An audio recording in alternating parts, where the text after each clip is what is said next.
ইমাম সাহেবের উপরে নির্ভর করে আপনার আখেরাত শুদ্ধ না অশুদ্ধ। ওনার নামাজ ঠিক তো আপনার নামাজ ঠিক। ইমাম সাহেব সামনে দাঁড়ায়, আপনার আখেরাতের পুরা দায়িত্বটা নিয়ে ইমাম সাহেব সামনে দাঁড়ায়। কিভাবে এরকম কিপটামি আর কৃপণতা করেন যে ওনার বেতন বাড়াইতে গেলে 7 দিন আর 15 দিন মিটিং করেন? আপনার তো লজ্জা থাকা দরকার। যার আখেরাত নির্ভর করছে যে ইমামের উপর, ওনার ব্যাপারে মিটিং করতে হবে কেন? আমি খুব লজ্জা পাই এই বিষয়গুলো।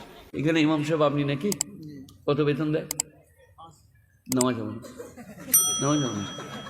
5,000 টাকা সায়া কিনবে না, ব্লাউজ লুঙ্গি কিনবে না, আন্ডার প্যান্ট দিয়ে নামাজে নাড়িয়ে আল্লাহ আকবার আলহামদুলিল্লাহ রব্বিল আলামিন। এ মাসে যা কিনেছি পরের মাসে কিনবো। গাইডের মাগদুব আলাইহিম ওয়ালাদ-দাল্লিন। ফেরেশতারা বলছে এসব কি চলছে গো নামাজের মাঝে মাঝে? বলছে ওরা আলাদা ক্যাশে। একটা কমিটি কিয়ামতের মাঠে ছাড় পাবে না।